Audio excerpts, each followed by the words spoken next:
America is a country that was founded for the purpose of allowing Christians to do their duty before God and not to have their consciences ruled by the doctrines and commandments of men. Reese Fund exists in order to see the 10 Commandments properly applied, not just as a plaque on the wall, but to actually be used in business as though they're commandments from God that we're supposed to obey. Our goal is to find businesses and to buy them and to build them up.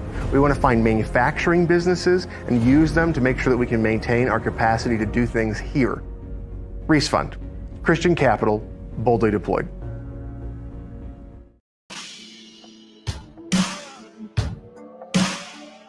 Just catching up, noting everything. your notes. Yeah, Just last minute prep happened today. That's for darn sure. down to the wire.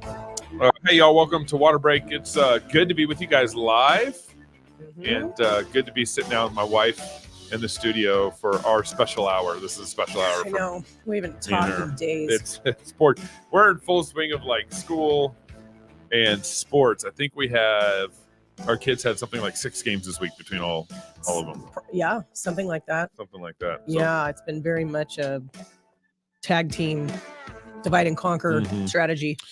But the good news is I got to watch Vita play volleyball last night. You didn't get to, but I did. No, I'm really sad about it. She's She's so cute when she plays volleyball. Yeah, it was good. She did well. Yeah. All right, so the topic today actually kind of plays into kids and sports. Prepping for success, getting your high schooler primed for basketball season. And before we kind of get into that topic, actually, if you guys want to be in a conversation with us, you can email us at RenchMedia@gmail.com. We're going to be in Fort Worth at our Prodigal America conference at the end of October. Love to see you there. Go to fightlaughfeast.com to sign up for that. It's a great family integrated conference. We're excited. Of course, I'm excited to be back in my home state and where my dad was born and where my grandpa was born in Fort Worth. So head on over to fightlaughfeast.com and we'll see you guys there in Fort Worth. And also, don't forget, follow my wife on Instagram, and then her website's Annie Wrench. Just Annie Wrench. Annie Wrench, easy. AnnieWrench.com. Yep, you can find me there. Yeah. So we're going to actually talk about kind of because part of this topic is near and dear to both me and Annie's heart. We both played basketball in high school. I played a couple years in college, and then also our kids are going to be starting basketball here pretty soon, about a month. In it. In a month, and they're going to be in it. And I'm coach. You're the coach. So You're the ladies coach. I coach. I oversee. I coach varsity girls and JV, and then I oversee junior high, and I also coach the 7th grade junior high team. So practices once season starts, practice goes at 6 a.m. in the morning with the junior high, and then about 5:30, 7 p.m. at night with varsity girls. So there's a long night. It's a long, dark winter full of basketball, but somehow it's not that bad just because at least you're with your kids and you're building a program. You know, the girls are with you, and and we love basketball. So no, and if my kids weren't, I mean, honestly, I'll coach as long as my kids are in the program, and then I'll be done likely unless that's understandable. Unless I felt a clear calling from the Lord to continue to coach girls basketball. It's going to be a hard sell for me. It's a hard calling. Yeah, I mean, we're not in it for the money, no, that's for sure. Yeah, that's for sure. So we wanted to. I'm sure a lot of you parents are kind of thinking through, you know, how do I get my kids ready for sports? You know, particularly for me, I don't want my girls being gym rats, you know, constantly in the basketball gym. So we have seasons and periods where they are barely doing any basketball.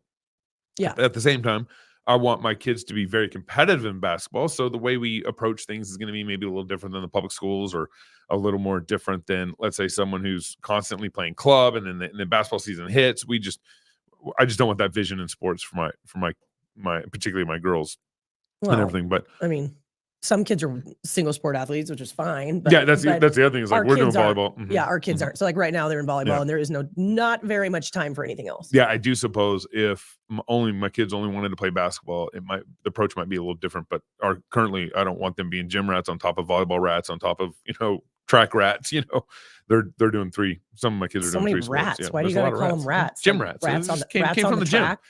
Came from the rats on the track. Yeah. So let's talk a little bit first before we kind of get into like a bunch of practical advice. Annie's got all sorts of practical advice on fitness, nutrition for girls, particularly. This is a straight up conversation for girls in sports. There's obviously overlap for your boys in sports kind of thing, but we're talking directly to the girls right now. Yeah, I mean, I think boys could glean almost everything that we're saying. Girls are more complicated. So boys are just like a slightly less complicated version of girls, the advice that we're giving. But first, I mean, do you want to talk about why because I don't want you guys to tune us out. Like if you guys aren't a sports family or you don't have high school age kids or you're not in high school or you're just not, you're kind of disenchanted with the concept of basketball or girls in basketball, because that's actually a really big thing. Yeah. It's kind of a touchy subject in this community. I think it's greatly disputed. So why don't we talk a little bit about why we like sports in general and specifically sports for girls and specifically basketball, because it's going to be, generally speaking, one of the more physical sports that a girl might play, right? It's not as true for guys. Guys could go play football. They could go play rugby. They could go do a bunch of things that are more physical. But I'd say for most of us and probably most of our listeners, a game of basketball is probably going to be pushing the limit of how physical we would want our girls to get. And a lot of people don't even want to take it that far. So why don't you speak a little bit, being the coach, you know, why do we have our girls in basketball? Why do we suffer away? Why do we do the gym rat thing to go sweat and I think beat up? Kind of one of the big ideas is that sports helps us disciple our children, whether boy or girl. Yeah. True. And it's a good simulation process for our kids growing up, to be strong, to be able to think under pressure, to be able to think when they're tired, to be able to engage and be reasonable and logical when things are hard, all that stuff. So there's kind of this basic simulation, and it's almost not even a simulation. It's real. I mean, you're really running up and down the court. You're really sweating. You're really, it's not like a video game. Yeah, it's you're not a video game. Doing it. Yeah, there's actual simulation, real life. There's application to crossover this, application to the rest of your life. That's what you're saying. Yep. And if my daughter goes up for a rebound and gets hit and falls on the ground, it's a great way to simulate that process in real life. It's going to be real life. This is sports where you can kind of control some of the environment a little bit, and you want them to experience some of that difficulty, some of that challenge without blowing their head and getting angry or whatever. Totally. So there's this simulation that I think is really helpful in discipleship.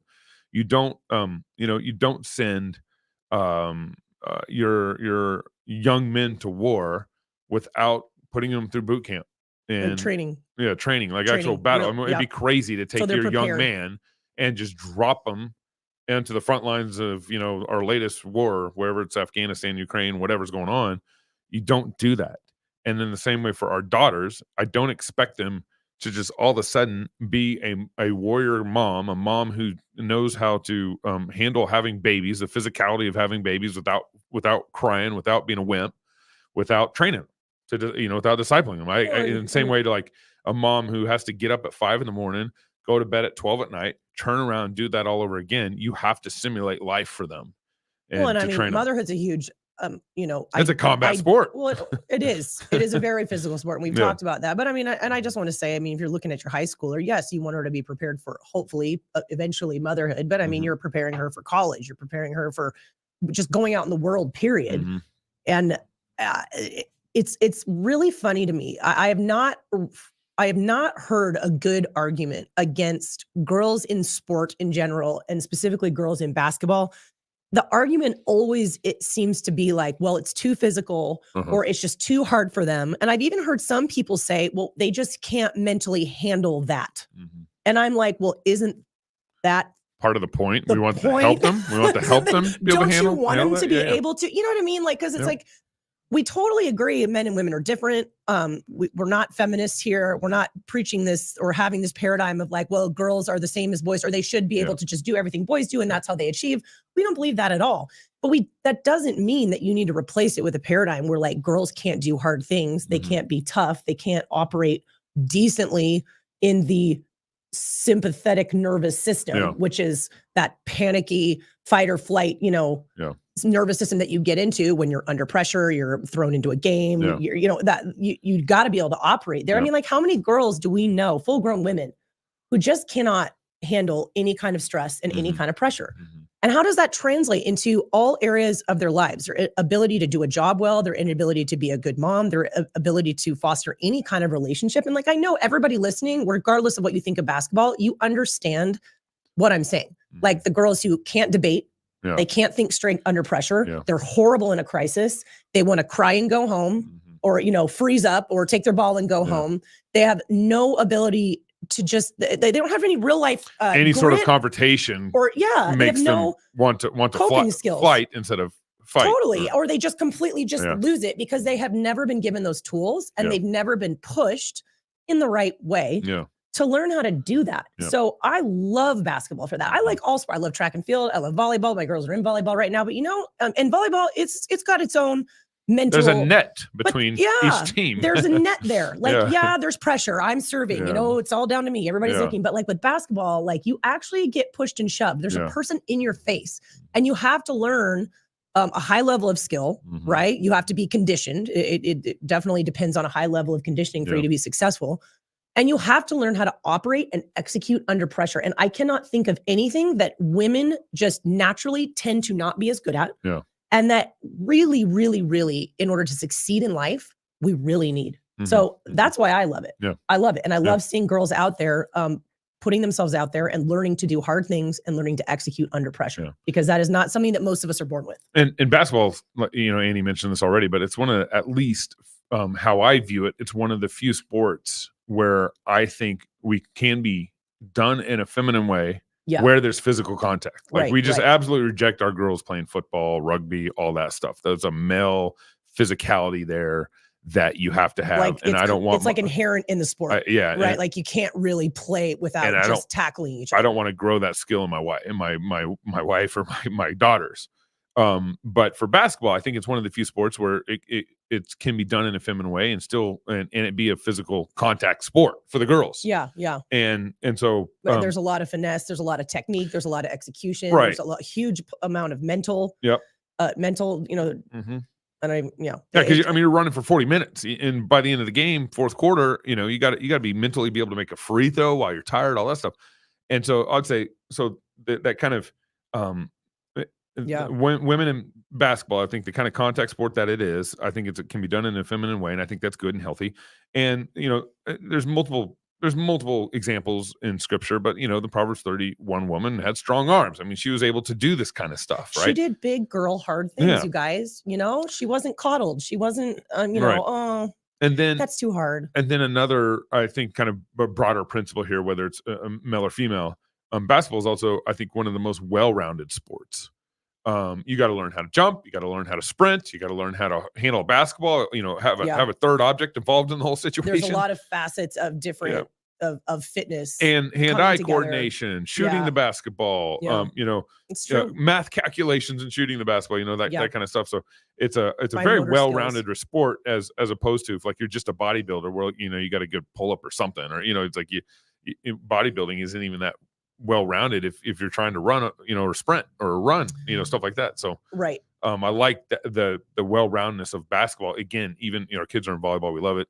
Our sister-in-law is coaching our daughters and everything, really, but even then volleyball is very limited in the skill development that it does.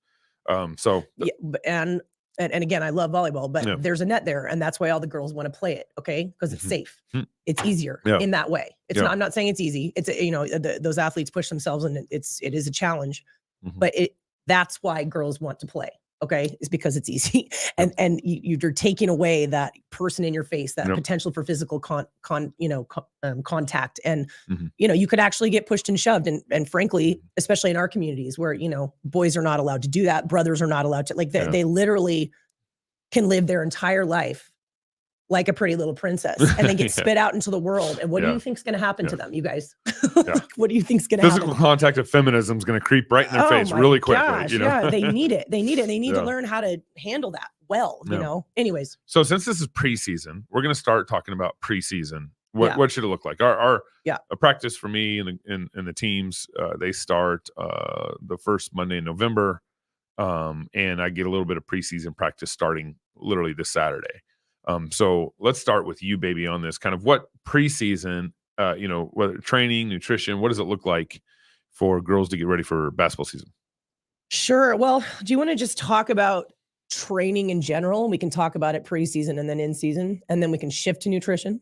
Is that okay with you? Yeah. Because it's not nutrition won't change. versus in. That sounds good. You know? Okay. Yeah, we can talk preseason and then in season because I got thoughts on both those categories too. Yeah, that's great. Yeah. So just training in general, and that can include the drills and skills and things that you want to talk about. And again, guys, don't tune us out. A lot of this that we're talking about could apply to most sports. So like for an adult, a college level athlete, a young kid, we just happen to be dabbling in the like junior high school age group right now because that's who he's coaching. Where we're at. Totally. Yeah. Totally. Okay. So preseason, basically, number one, I don't think people in general take advantage of what we call preseason, that chunk of time, that training block, whatever, you want to call it.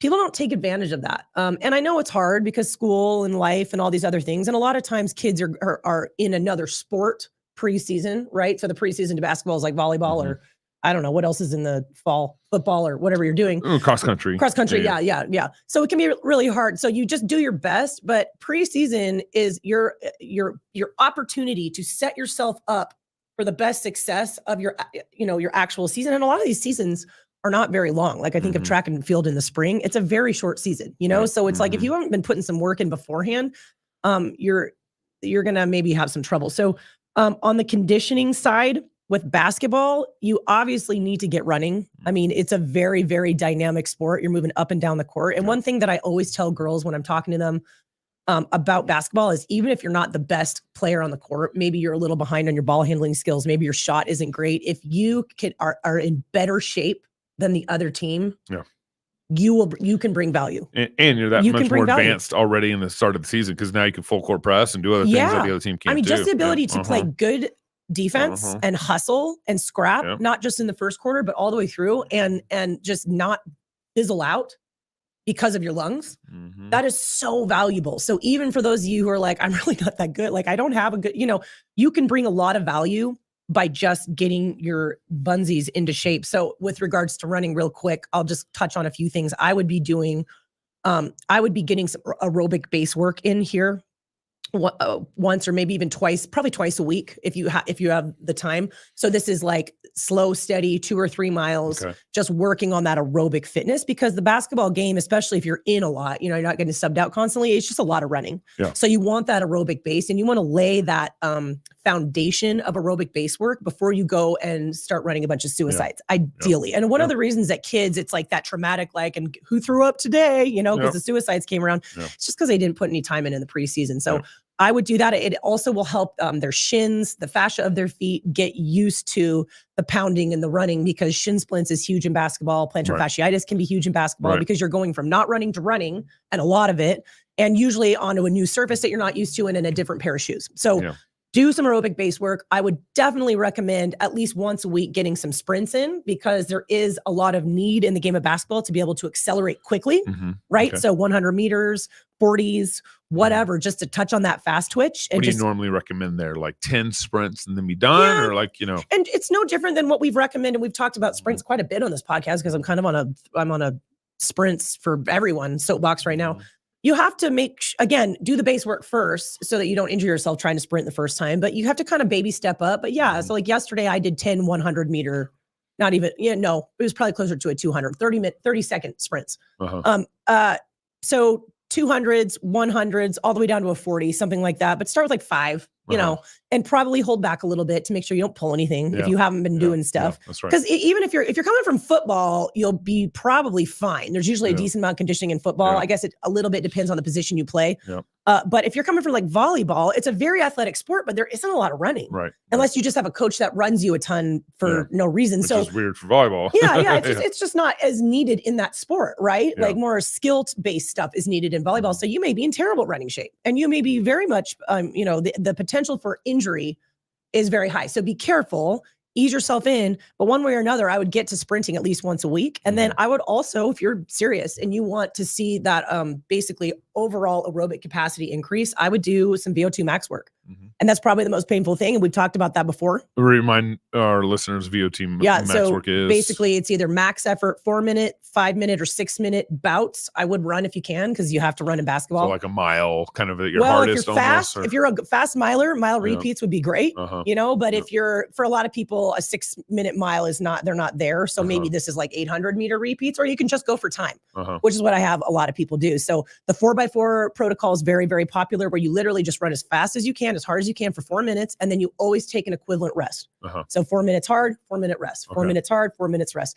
Normally when I do VO2 work, I don't go over 4 sets. It's just really hard. It's really hard. Some athletes can get to that like 5, maybe 6, but man, for general pop, if you're doing 6, you probably aren't running as fast as you can. Does that make sense? Yeah. And so the beauty of VO2 max, it's over pretty quickly, 30 minutes, warm up and then go. It's mentally very taxing because the slow, steady state stuff, it's a grind, but like you're at conversational pace, it's slow, it's aerobic. And then the sprints, it's all out, but it's only like 30 seconds or less. 4 minutes when you're going as hard as you can is a very long time. And I would say very long time. Ease into, the VO2 max, maybe you're doing it week 3 in your preseason training or something, totally. right? It's not, you don't want to start there. You don't want to start with sprints. You want to start with the steady state stuff. Maybe something like, 3 miles, 3 times a week kind of thing. Yeah. I mean, it totally depends on what you've already been doing. And where they're at. Where you're at, totally. 100%. But you're absolutely right. You always want to lay that foundation first for the sake of your lungs, for the sake of your muscles, and then you keep adding to it. But those are the 3 components that I think would help set you up for a really successful basketball season. So I would, to speak maybe specifically, because I know a lot of my varsity and JV girls are they're doing volleyball or track too already. Or cross country, you mean? Or cross country. Cross country. Right they now. Will do track. So some of my recommendation to them would be, well, get into that, 3 miles, run 3 miles 3 times a week thing for the next couple of weeks. Then, maybe start integrating some sprints. But then in the reality is like, let me handle a lot of that conditioning on the floor when you get there. Create that base and that ability to run a long time for a little bit before, and we'll work on the sprints when you get on the court. Yeah, I mean, I'd say that's because I don't want them pulling a hamstring if they start sprints a week before my practice, when we can help them kind of get into the groove. Well, I mean, there's always risk. For injury, but I agree with you. Steady state first, but assuming these girls are intelligent and they understand what baby stepping in means, which I think that they do, the better in shape they are going into practice, the better. And if they can get on that a little early and not puke the first day of practice, that's ideal. So I still think what I just laid out is a good idea. I just think it depends on where you're starting. And people can figure that out. I mean, they can. You heard it here first. Yeah, you heard it here first, guys. You're smarter than that. Get your VO2 max up and rolling. And then so that's the conditioning side of things. What else do you have on the kind of the preseason? Oh, well, I think you should be strength training. Like I can't, you guys, I can't reiterate enough how much I think athletes of pretty much all sports in high school should be strength training all year round. And obviously it's going to look different depending on what sport you're in. If you're, in an off season, if you're in a preseason, and but it is so important. It helps performance so much. And then I would even say, and as much as that's great, what it can do for you in terms of injury prevention is so huge. And I think this is true for boys and girls, but even more girls, for the reasons that we've talked about several times, where you have more natural mobility, we have a wider Q angle, we are statistically more prone to knee injury. It's just so important and so helpful. And it's just one of those things that people just don't have in the right category. They're just kind of like, well, that's extra, or that's what rich people do, or that's what, and it's just like, no, they really should be learning this and doing it all the time. And the problem is it's hard to start. Because when you first start, you go from no strength training to strength training, no matter soreness. What, you're so sore. And so what a lot of kids do is it's like, well, it's track season now, or basketball season starts tomorrow. I'm going to start strength training now. Then you're going to, and you can do that, but you're going to have a good solid 3 weeks where your performance goes down because you hurt everywhere. Even if you're doing it smart, obviously you would want to ease in, just like with the running, start light, make sure your technique is good and just sort of ramp the weights up slowly. But like really, you guys, everybody should have started in the summertime. And so that by the time you hit that sport, you're good. Like you're not sore anymore. You can make small tweaks to this and that when you're in season, or, if you have a game the next day or whatever, and a good strength training coach should be able to make those adjustments for you fairly easily. It's really not that hard, but you got to do it. It's kind of like when we had that conversation about women and exercise during pregnancy. Can you start right when you get pregnant? Yeah, but it is so much better to have been doing it the whole time. You know what I mean? Right. Like you have the ability to do so much more. So huge plug for strength training. And I will just say, generally speaking, in a perfect world, preseason is when you can really get after it and actually try to make strength gains. So with a sport like basketball, you do want basic strength. You also want explosive power. Right? You want to really hit that core, and you want to be lifting in a way that's very aware of joint support. Right? And then usually what I do with the girls that I can convince to strength train in season, once the season starts, is keep on going. By then, soreness is not an issue. You're not traumatized, and every time that you do all these strength training strength programs, training becomes a contribution to the season. Yeah, it actually is helping you as and preventing injury. And again, how many girls can you think of, boys too, that a stupid injury ended their entire season? Yeah, that's right. It happens all the time. Where it's like, and then her ACL went out and she's done. It doesn't matter how good you are if that happens. What does this look like then? Because I mean, when season starts for us, I mean, we're going to be doing practice 4 or 5 days a week at the beginning of the season, at least for the first 2 weeks, and then games kicking pretty fast. So you have 2 weeks of practice before games. That's a big focus. Then games kick in. So now you're doing, let's say, 2 games a week and 3 or 4 practices a week. Where do you maybe fit in strength training? And all well, I mean, if you're seems like you're already gonna be tired with that. You are, and it's gonna be a sacrifice, you guys, and you have to weigh everything. And we're gonna get to sleep and how important we think sleep is. So everything needs to be weighed. But I think it is ideal to continue to strength train during a season if you can. Obviously, if your practice is in the morning, you're going to have to probably strength train in the evening or in the afternoons. And if your practices are in the evenings, as yours are going to be, they can strength train in the morning. And I think especially in season, because again, you're trying to manage energy, you're trying to manage stress, you're trying to manage sleep. They also have to do homework, all those things. I think finding a minimum effective dose approach is the way to go, to where they're strength training just like maybe 2 days a week. Volume comes down. What if it even became just 1 day a week? I think 2's better. 1 would be better than nothing, but 2 is better. But I don't think you even need 3. If you're one of those bodies with a lot of energy and you're a go-getter and you have the time and you wanted to strength train 3 times a week, I think that'd be fine. So I'd say 2 to 3, but I think minimum effective dose 2 times a week. Volume in general should come down. So volume is just overall reps plus sets plus weight. So all of it should come down. So if you were training 5x5 squat, maybe now it's just 3x5 squat. You're hitting those same numbers, but your sets are less. So you're just doing less reps. Overall for strength, remember this, when weight is high and reps are low, it is a neurological adaptation that you're going for. You do not get that sore. Now you will the first 3 weeks or so, no matter what you do, which is why you should have done that earlier, or at least accept it. Like, I'm going to be sore now. It's going to help me. It'll fade. It'll help me later. But man, heavy work, very low rep, not going to hurt your game the way that you're probably not going to sweat that much either. No. When I train girls in the morning, they don't even shower. They're perfectly fine. We are not doing burpees. We are not doing, we are not doing conditioning. You condition in the preseason or in practice, right? This is just, we are here to get strong. We're here to prevent injury. We're here to do all the things that we're not touching on in practice. And it is 100% worth it. I would also note that once you get into in season, your training goal should shift a little from trying to get stronger to just maintaining. And you can maintain, again, with a very minimum effective dose, just touching on this, touching on that, a little bit of explosive power.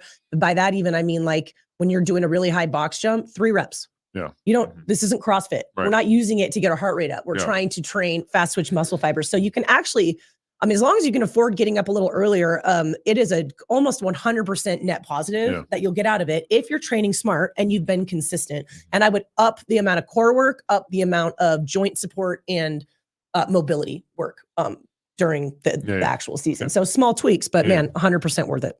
Totally worth it. Drills and skills. Yeah, well, that's you. So we kind of talked about preseason and then what the, at least the strength training aspect could look like in season. And obviously the conditioning part in season is going to happen in practice. So why don't you talk a little bit about preseason versus in season? Yeah. And again, when me and Annie are talking about preseason, for us, it has a certain context where volleyball season is happening right now for our daughters. And then there might be a couple weeks off and then basketball starts. Well, there's a handful, but there's plenty of kids who don't play all 3 sports who actually get a preseason. I'm working with a couple of your girls right now because they're not doing volleyball and they're just like, what can I do? Yeah, they're just ready to go. What can I do? So we might as well just lay it all out and you do what you can, So, basically preseason, this can go, it's like you go in the gym and work out for 30 minutes, like you kind of laid out, like work out for 30 minutes and then go on the court. I always felt that it was better to work out first and then go on the court and let my muscles kind of make the adjustment on the court. Why do you think that is? Why do you say that? Shooting drills, like shooting drills and stuff drills. like this, because if you shoot before you, this is just when you work out, your muscles are a little tighter. Your shot, maybe you step on the court and you kind of feel it just doesn't feel right. You know what I'm saying? Maybe more fatigued. Yeah, more fatigued. I liked the feeling of kind of stretching my arms out on the court and then getting a bunch of shooting reps in. Or maybe just training under some fatigue to kind of simulate. Fatigue's already kind of set in a little bit of stuff. That's interesting. Yep. You would know. I would naturally think like, do the fine motor skills first, but I don't have any science to back that up. That's just how I like. That's how I like to do it. I'd go lift weights, work out, and then shoot.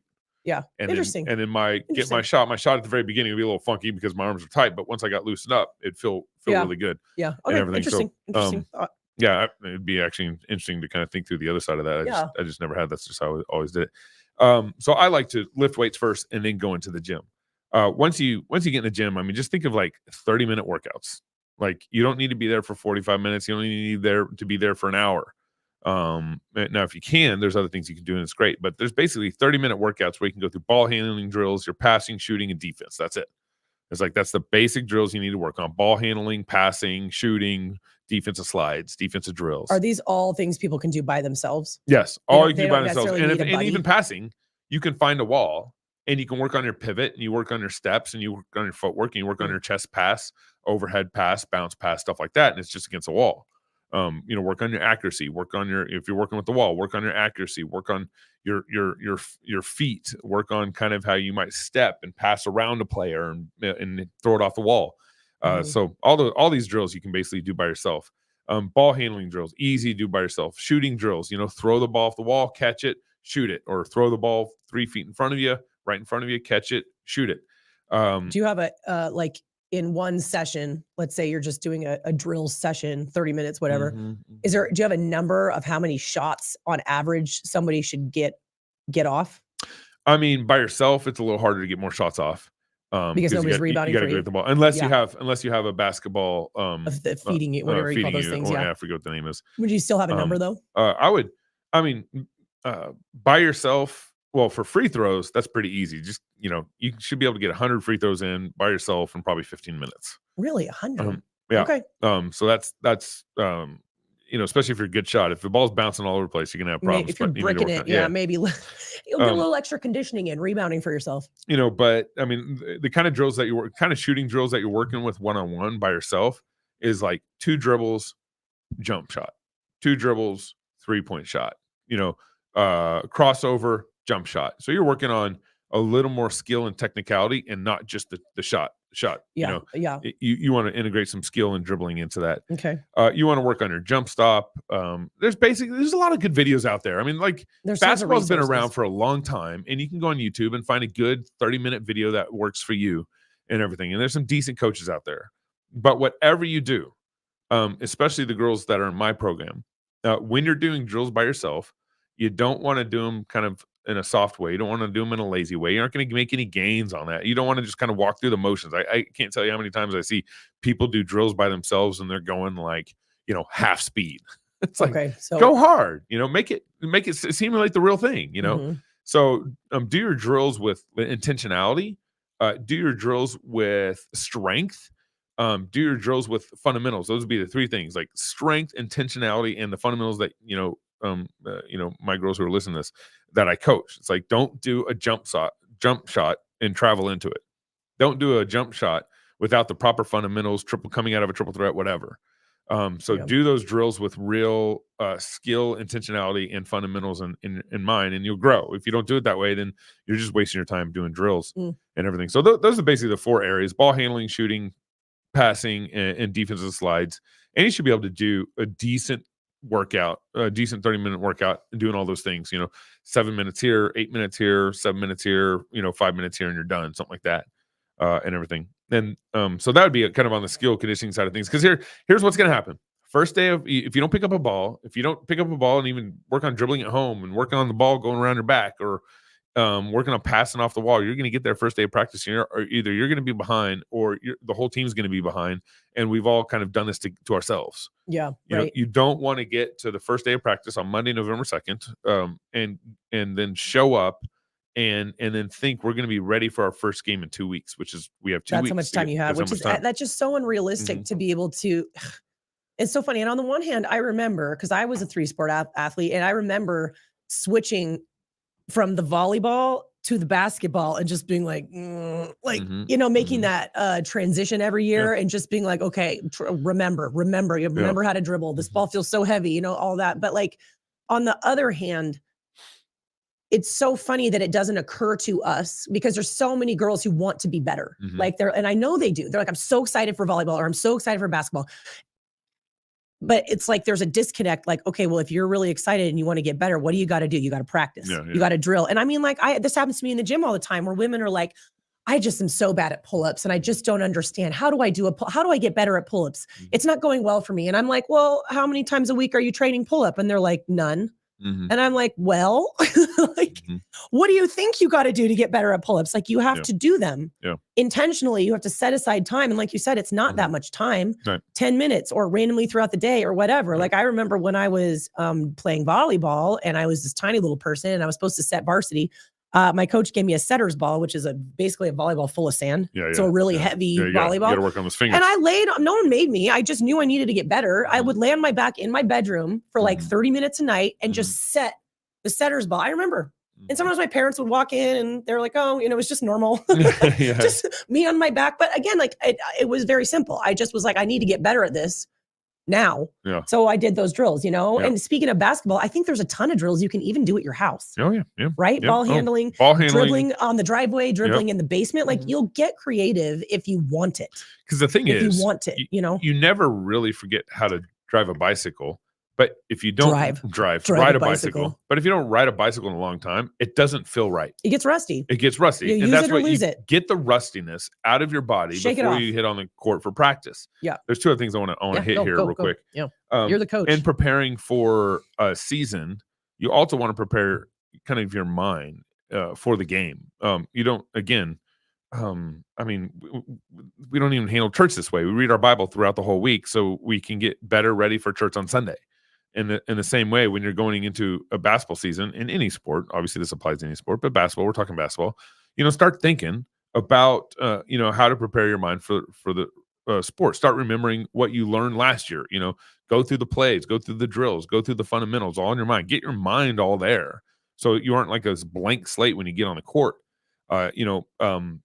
Get mentally ready to play hard, get mentally ready to work hard, to run, to learn, to build off what we did last year, the presses, the offensive plays, all that stuff. So there's just a little mental preparation that actually help coach take the team a lot farther in the first 2 weeks. So if you come in rusty on the bicycle, if you come in not thinking about it, it's all going to translate into slower upkick to that first game. And you want to win that first game. You want to win the first game. Secondly here, team culture. There's a number of things here, and I specifically want to talk to let's say my seniors and juniors here, because they're going to be more likely the leaders on the team. There might be a sophomore or freshman that can step up. I don't know yet, but I know my seniors and juniors really well. Be thinking about what our team culture should be looking like. If you aren't unified, you're not going to if the relationships aren't right, if you aren't unified, you just aren't going to be that good as a team. Individually, you might be doing well. Individually, you might be good, but as a team, you won't be good. So kind of be thinking on like the friendship culture, the unity that we're building. I have a absolute no drama policy on my team. I tell the girls 0. If there's any drama, I'll talk to you once. If drama shows up again, we're done. We're parting ways. No drama on the team. Super important. And actually the girls have really enjoyed that. It's freed them up. Our team culture has been fantastic, and they've been a lot of fun to hang around, and they're a lot of fun to hang around each other. And then lastly here, team culture. Who's going to step up and be a leader this next year? You need gals on the court who know all the plays, know all the defense, can help players who might get a little jumbled up in a play, figure things out. And you need leaders on the court. You need a strong voice if you're a point guard. You need a strong voice if you're a leader. You need one of the post players who knows really what they're doing, knows how to command things and kind of see the offense while the offense is being run a lot better, to help the offense be run a lot better. So sometimes this might be a little counterintuitive to gals, but I need a leader. I need girls to step up and to be able to be captains on the court in a real way. It's so funny to me. I've been coaching girls basketball. I've been coaching my daughter since they were 6, 7 years old, and I've been coaching varsity for 3 years now. And one of the things we laugh about, I pointed out to them multiple times, is on the bus, on the way to the game, they are just in the bus, just chatting and yapping away, having a great time. Girls love to talk and fellowship. They get on the court, and then there's this weird silence. Crickets. The crickets. Can't talk. I like, it weirds me out because I just saw you guys in the bus for 30 minutes to the game. I know you can talk. I know you can talk. Who's got ball? Who's got, the right wing? Who's got number 22? Who's got, it's all this stuff. It just goes silent. That's just one of many examples of the difference of these girls between being in the sympathetic nervous system versus the parasympathetic. Explain that to me. Well, just the basically fight or flight where they go silent versus rest and digest where they're comfortable, and that is one of the I don't want to hijack what you're saying because I think you're saying great things, but this is one of my number one arguments why girls should play basketball is because, and we talk about this during the season all the time because one of your biggest, and granted it's a newer program, it's a bunch of young girls and they're just scrapping to catch up and learn fast, but one of the biggest struggles in coaching girls is like they'll get out on the court and it's like their brain like they all these things that you've drilled and that that they know. And these are smart girls. Yeah, they get Logos. Logos are hard school. National merit scholarship smart girls. There is no intelligence issue. They are very, very academic. They can memorize, they can recall, they can public speak well, but you get them on the court and you put that pressure on and you put someone in their face and it's like, I don't remember, you know what I mean? And it's like, how do we help them operate the stories I could say about all this under pressure? And I'm sure that's an issue for almost all basketball coaches to some degree, but it's a skill that women have to learn. We have to learn, and the only way to help them learn, and we're still trying to figure out how to best help your girls because unlike boys, I don't know that it's always helpful to just scream at them.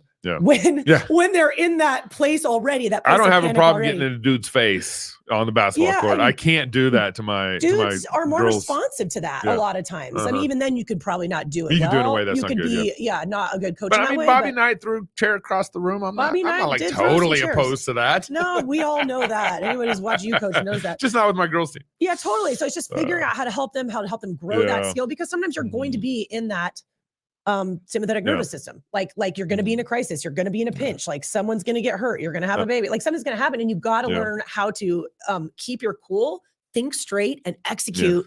And that is it. That is the answer. And I know, I mean, there's so many stories I could tell on this, and I know some of my girls will be listening to this on my team. But it's like, I've been coaching for 3 years to pump fake, pump fake the basketball before you pass. Right. And that would cut our turnovers in half. So you go from like 25 turnovers to, 10 or 12 turnovers, per game. It would be very impactful. It's very impactful. and so there really needs to be, and I think part of what I really want to see in my team this year with my juniors and seniors is I want to see them set a tone that I can't set. Right. I'm not on the court. I'm not even a gal. I'm not even, I'm a coach, and there has to be a certain amount of drive and initiative and encouragement that has to come from your teammates on the court to, because I explained to the girls, we had our initial meeting already. I said, I've been pushing these last 3 years, and I need you to pull. Yeah. Like I need you guys to start setting the tone. And instead of me constantly pushing, pushing from the sidelines, pushing from practice, you got to step up and pull, and we'll have a way better season. We went the first year I took over varsity JV, where it was 0-14. We didn't win one game. It was a tough year. Yeah. Tough year, hard year, but it was all, we were kind of behind on where we needed to be. The second year we were 6-10, and we could have honestly probably been a 50-50 team. No, it was a huge improvement. Huge improvement. I was super proud of them. Yeah. I mean, that was huge. And I'd say the biggest improvement was the girls were actually, and again, these my team was not a lazy team. They're very strong. They're very gifted. The laziness is not how I describe this team. But at the same time, they didn't know how hard you had to play to consistently win games. There's like, I explained it to like, you first gear, second gear, third gear, fourth gear. Yes. And I was like, the first season I took over, I felt like we were just like, we maybe got it in the second gear. Yeah.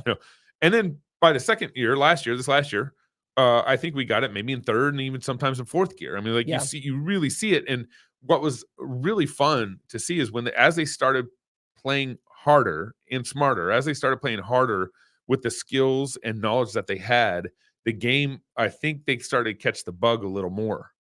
Once you realize what you're capable of. Yeah. And I think this is just an argument for women to be exercising in a meaningful way, running sprints, strength training. There's so many reasons for them to do it, but one of the many is like, oh, I didn't know I could do that. Yeah. Like you have this light bulb physical moment, and then you're like, you do it again, and I didn't realize I could do that. This is uncharted territory for me. And it's hard. But it's amazing when you get into that next gear, like you said, and then you're like, oh, this is what he's talking about. Yeah. Oh, I could run faster. I could hustle more. I could whatever. You know what I mean? And all of a sudden, as the whole team's kind of choreographed together, like they're running the offensive play, they're running a full court press or whatever, and they're all playing just as hard, and it's working. Yeah, it changes the whole feel of the game and everything. So I'm really hoping we can get into fourth gear consistently and even fifth gear this season. I have no doubt. That's some other things to be thinking of. Yeah, that's great. Do you want to talk a little about nutrition? Because that's huge. Oh yeah. Let's get into nutrition and some other things that you need to be saying as a woman and not me. Yes, sure. Okay, nutrition, everybody. And this is true again, of course, for basketball players, but for any athlete, any high school student, honestly, because they are just renowned for terrible eating habits, like just terrible. Either just eating a ton of garbage or not eating enough or at all. Like it could just be really bad. But for athletes in particular, and then specifically female athletes, let's just talk through some things. I mean, number one, we've been saying this since show one, that most of our diet should be real, whole, nutrient dense food. That's true for everybody. It's that much more true for an athlete who's asking a lot of their body. Okay. So just like you would, if you wanted to take care of your car, or you had a nice car that was a high performance car, you would put the best fuel into it. Your food is your fuel. And I think whilst most of you would hear that and just be like, yeah, that's probably true. A lot of us in real life do not make the connection of how impactful what we eat or do not eat has on our performance, our mood, how we feel, how we sleep. Like it is a direct, it directly impacts performance, like directly. So really, especially now in the preseason, when you have a little bit of time to prepare, a little bit of time to think forward, be thinking about that. And this, if you're a parent listening, talk to your kids, start planning, start talking through, okay, what is our practice schedule going to look like? What is the game schedule going to look like? What are the kinds of foods that you like? What are the kinds of foods that maybe don't need to be refrigerated? Or here, maybe we need to buy you, like we just bought Liv basically a tiny cooler, right? Yeah. So she could bring things like Greek yogurt and, healthier, good choices that she likes and keep them cold. So sometimes you got to just give them the right equipment or the right whatever so that they can pack the kind of food that they need to pack. Because sometimes, and I'm fully aware of this as a parent, sometimes your kid heads out at 5 a.m. and you don't see him again until 8 p.m., and it's like, that's a lot of food. That's a lot of forethought. That's a lot of planning, but I'm telling you, it is worth it. And it is just 100% worth it to put that work in, to put that planning in, rather than have them just go to McDonald's. Okay. Yep. So nutrient dense food, and a lot of it. And just generally speaking, you guys, you want them to be eating quite a bit of protein and then quite a bit of carbs. All right. Especially for a sport like basketball, which is just a ton of running. A lot of burning. Yeah. And I just want to be clear. Protein is do not look at protein as like the fuel. Look at it as the food that allows you to like grow and repair. Okay. So it's very, very important, but you're not going to eat a huge chunk of protein and look at that as what's going to fuel you as you run up and down the basketball court. That's where the carbs come in. Okay. And you're really going to need quite a bit of them. Generally speaking, especially for girls, do not let them practice or condition or play a game fasted. Okay. It is a very bad idea for 10 billion reasons. Yeah. Obviously they're going in underfueled, but also it's going to signal all kinds of bad, high stress, low energy state signals to their body, to the kisspeptin neuron centers, to their thyroid, everything. Bad idea. Okay. So make sure they've eaten something. Some kids have no problem. They're like, I'm hungry. I just met with one of your players yesterday and she's like, I can just like, and she's great. Like no problem. Like I can eat so much and then go play. And that's great. I remember being able to do that. I didn't have any digestive issues. I had kind of an iron stomach and I could just pound whatever. and then go play. But for those of you who have, some people can't do that. They don't run well I remember eating before practice at college and then going and puking my guts out. And I mean, that's a real thing. We don't want that. And then before games, sometimes you have nerves and you're just not that hungry. So just at minimum, small amount of protein, 20 to 30 grams of carbohydrate is enough. And then you can eat your big meal within an hour of when you're done. That practice, that weight training session, that game, whatever it is. But you really want to be thinking about, okay, when are the stressful events in this kid's life or day going to be? Is it going to be a game at night? Is it going to be a really hard practice in the morning? Cushion that with food. And that's going to fuel them the best, give their body the signals that they need. It's just going to do the best for them. So if all your intense work, and this is, again, true for everybody, if all your intense work is in the morning, you can have a leaner dinner. It's fine, right? You don't have to be pigging out at dinner because that's farther away from the stressful events of the day. However, if you're practicing at night or maybe your game's at night, have a solid breakfast. Maybe your lunch is a little lighter. That's fine. And then eat a little something again before the game and then a big old meal at the end. And I'm talking, when I say this, within an hour of the game, the practice, the whatever, I'm saying 30 to 60 grams of protein, 30 after. Yes. Okay. And minimum the same amount grams of carbohydrates. Okay. So what this all translates to, you guys, is that your kids need to eat a lot. Okay. Right. And I will say this, be talking to your daughter about her period. Girls, be aware of your period, be tracking it. And if you see any disruptions in it, or if it goes away, that is a red flag. That is not good. That is your body sending out a distress sign. Does it mean you can't play basketball and girls can't do hard things? Absolutely not.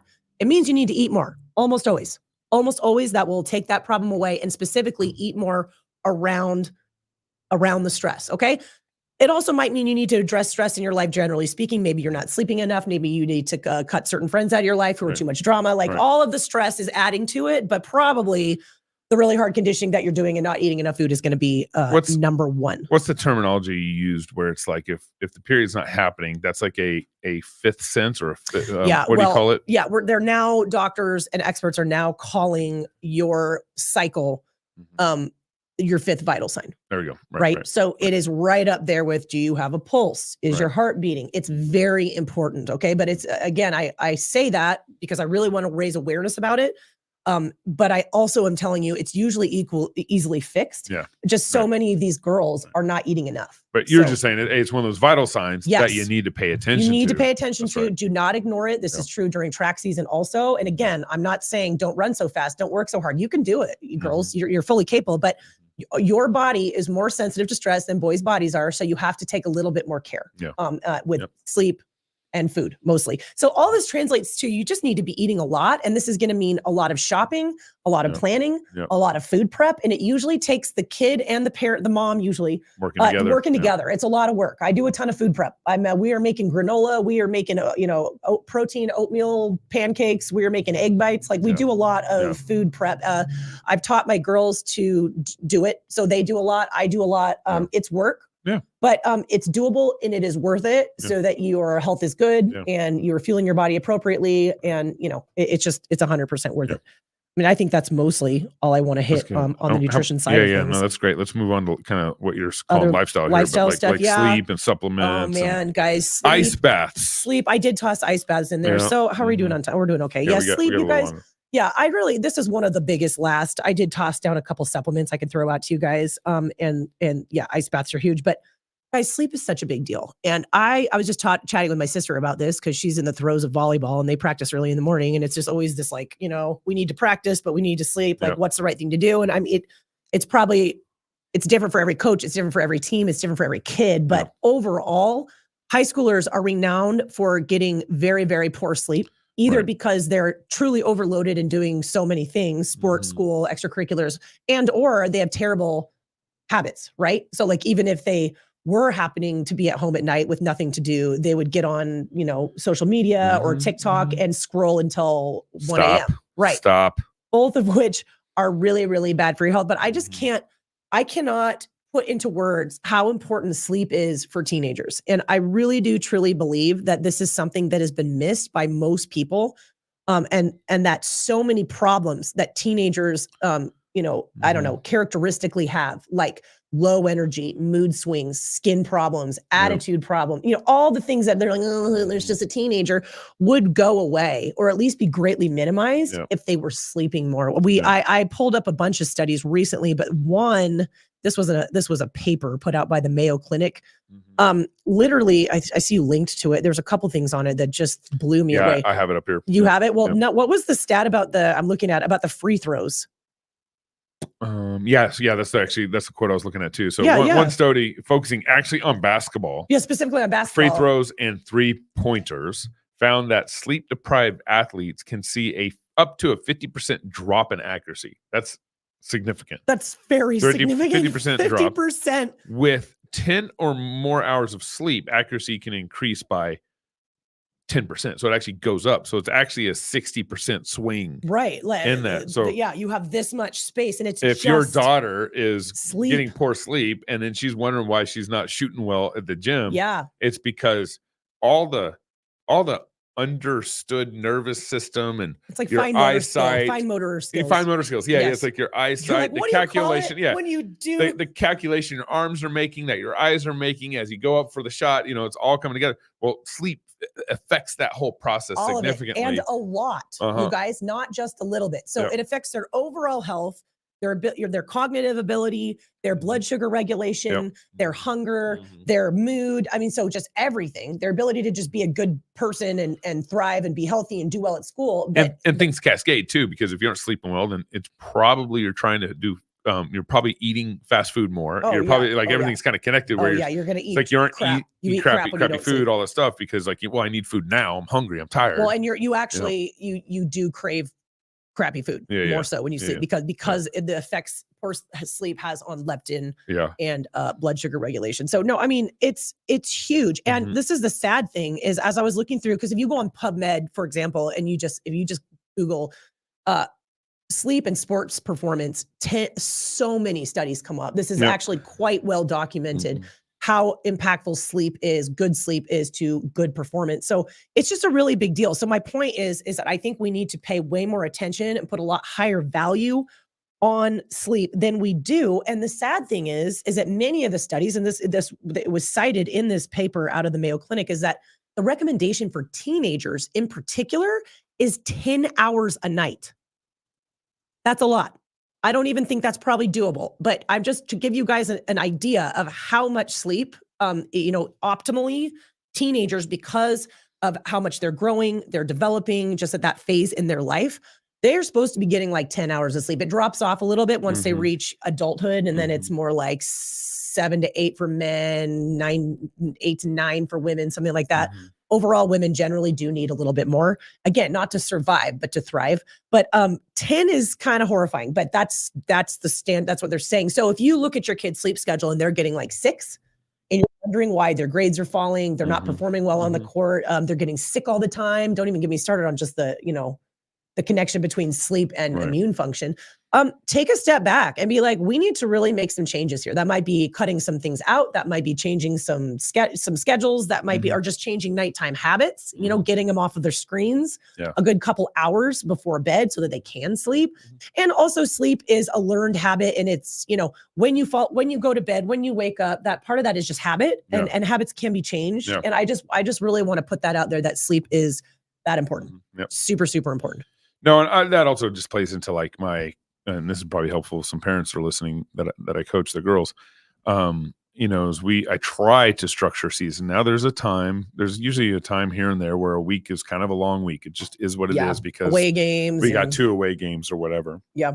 But generally speaking, I try to structure practice where it is limiting stress in their lives. Again, you're still doing school, still have to go to basketball practice, but usually, for example, when this happens, or the potential for this happening, if we have an away game that I know the kids aren't going to be getting back until 10, 11 at night, I'm not going to do an early morning practice Tuesday morning or whatever, or Wednesday morning. At this point, I agree. Not going to do it. I agree with you on that. You're missing a practice, but if you're weighing what that little of sleep and stress is going to do to their performance up against just one more low quality practice, I think letting them sleep, but that's right. They need to take advantage of that. Yeah. Right. Yeah, Don't go home, eat a bunch of garbage and stay up scrolling on your phone till midnight. You're completely squandering that gift. Right. Everybody has to kind of participate for this to actually work. But I agree with you on that. Yeah. So, in coaches, the temptation for coaches is like, okay, we had a bad game. Well, we need more practice. We need more, we need more. Yeah. Well, I get it. Sometimes you just need to let the kids sleep. It's like, I know. Sometimes that is the real solution to more a bad game. Better. Yeah. But the temptations for coaches, like, we got to go harder, stronger, more. And, I mean, they may. I'm gonna get. I'll finish better. the show here in about. I'll let you finish but I got a couple tips for you're coaches. Fine. You're totally fine. I don't really have much else to cover, so you can finish it out. Well then, and this just comes into like a little coach philosophy here. Coaches. As I said earlier, coaches tend to either go hard or soft. I mean, I've seen it both at the high school level. Yeah. And talking college basketball, coaching college basketball is very different. There's a very different process, very different access to the kids, very different emphasis here. So I'm talking like high school, and particularly Christian high school. I don't want basketball wagging the dog. I don't want basketball ruining the experience of a Christian classical education. I want basketball to be very much a part of it. Yeah. And what we Christian schools can get into the situation where they're pitting sports against school, right? They're pitting. We want to emphasize sports. We want to emphasize scholasticism, we want to emphasize basketball or football or whatever. And then the donor base kind of starts creating around that. And it gets to be a very detrimental to the education. So I want basketball to be very much part of it because we believe in heart, soul, mind, body, and strength. Right. And we want to disciple all of it. And so, we aren't Gnostic. We don't just pass information. We want more than that. And sports is a good part of that. But so I don't want one to trump the other. I want it to be a whole heart, mind, soul, body, and strength experience. But what happens is the temptation in Christian school particularly is like, either you got this coach that just goes hard. That's all he knows how to do. Yeah. He's like, I got to push these kids. We got to get better. And so the way we do that is we push. And the other ditch is soft and too soft and more soft, where it's like, you don't even push the girls in on line drills or whatever. You got to find the right balance, of course. Now, I do believe you want your practices to be harder than games. So you do need to make sure your practices are harder than the games. That when they get out in the game, they can give it all their best, and their best is better than usually what the other team's giving you, right? Your practices need to be heavy. This is getting into how you do practices. Your practices need to be heavy in skill development. And what I mean really by that's kind of 50-50. Now some practices and how you look at the beginning of the season versus how you look at the end of the season is going to be very different. But you want, especially at the high school level, to maintain constant skill development and practice. I was in college, still working on and doing skill development around the triple threat, which is the most basic stance in basketball. Yeah, it applies to everything. Applies to offense, defense, so forth. And so I still, every practice, we actually start off with triple threat drills at the varsity level. So you're still doing this. So basically, my practices usually are about 50% skill development, whether you're working on passing drills, working on dribbling drills, working on defensive drills, slides, working on, passing, shooting, defense, dribble, so forth. So it's kind of all that skill development stuff, layup drills, stuff like that. The last half of the practice is usually working on plays, our defense, whether it's full court press or man-to-man or zone, and then scrimmaging. So 50% drills, the other 50% working on plays and scrimmaging, basically. Game-like scenarios, stuff like that. And then, of course, again, it shifts as season goes on and stuff. But the problem is, and I experienced this in Christian education, Christian schools, where they did a great job with team development. Like, we knew how to run our plays well. We were tight and all that stuff, but we didn't do a very good job developing the individual player. And Christian schools tend to be so much into the team concept, which is important. Obviously, it's got to be there, but they forget, like, actually, if you work on skill development and individual development, that team development is going to go a lot better and a lot smoother instead of just spending all your practice on team development. So that skill development is really important, and it really needs to be emphasized. So that's just some of my philosophy in all this, where I'm trying to strike the balance to where your kids are well rested throughout the season, where practice is harder than the games, And then where the development and practice time is very heavily emphasized on skill development, and then putting things together the second half of the practice and everything. So that makes sense. I like it. That's the gist. That's pretty good. Any other closing thoughts, baby? Let me just toss out a few things about immune support, you guys, because this is a time of year where everybody, even just right now, so many people are weather's sick. starting to turn. Oh, you just got back to school. Your body's tired. Okay. The number one thing that's going to help your kids and anyone really, is immunity, is the quality of your diet and sleeping. Okay. So get those are the big E's on the eye chart. So you can't out supplement that. So don't even try. All right. You got to get your sleep dialed in. Oh, and I didn't mention this on the sleep thing, but naps count.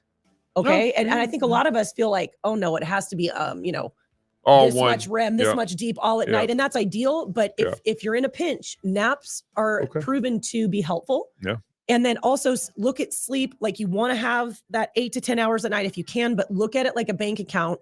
You can add deposits in, burn off some debt on the weekends. So let your child sleep in if they can on Sunday, take a nap on Saturday, whatever.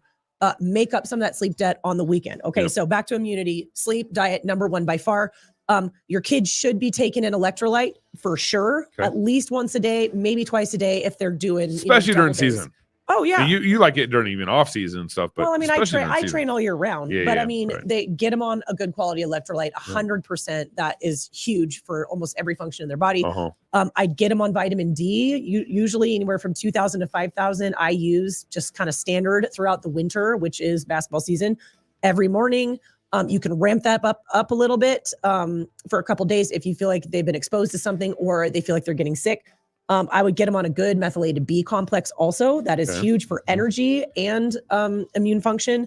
Just make sure you take that in the morning. Thorne has a great one. It even has one specifically for athletes. 100% recommend that. Again, it's just energizing. So don't take it at night. And then lastly, if you do think you're getting sick, anywhere from 100 to 150 milligrams of zinc at night can also really help nip something in the bud. And I have that protocol of jacking up vitamin D. And sometimes I add quercetin in as well in the morning, and then zinc at night. And I just say at night because it upsets some people's stomachs, including mine. So I take it right before I go to bed. There's been so many times where I felt like I was getting sick and I got rid of it just by doing that. So stay on top of immune support, because no matter how good you are or how good your intentions are, if you're sick, it kind of wrecks everything. I think that's good. That's good. Yeah. Good conversation about basketball. I'm excited for the season. Yeah. It's going to be, I'm excited because this is my third year with the varsity. And then, of course, coaching Vita's team. I haven't really coached Vita's team in a while. I know. It's all very exciting. Yeah. All right, you guys, make your girls do hard things. Yeah. Thank you guys for joining Water Break again. If you guys want to ask us any questions, be in a conversation with us, email us at RenchMedia@gmail.com. We'd love to see you in Fort Worth at the Prodigal America Conference. You can go to prodigalamerica.com or fightlifefeast.com. It'll still get you to the same spots. And then lastly, always check out my wife's website for any consulting that you're interested in, AnnieWrench.com. Thank you for joining us. We'll be not here next week.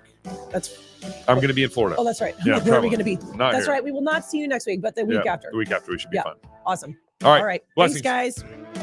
I think it's important to know the vaccination status of my coworkers. What's your policy on paying employees to attend protests? How are your safe spaces? What's your policy on microaggressions? I already feel microaggressed. I only work remotely. You're triggering me. My pronouns are they, them, their. V, viz, vir. Z, them, zir. I'm bored.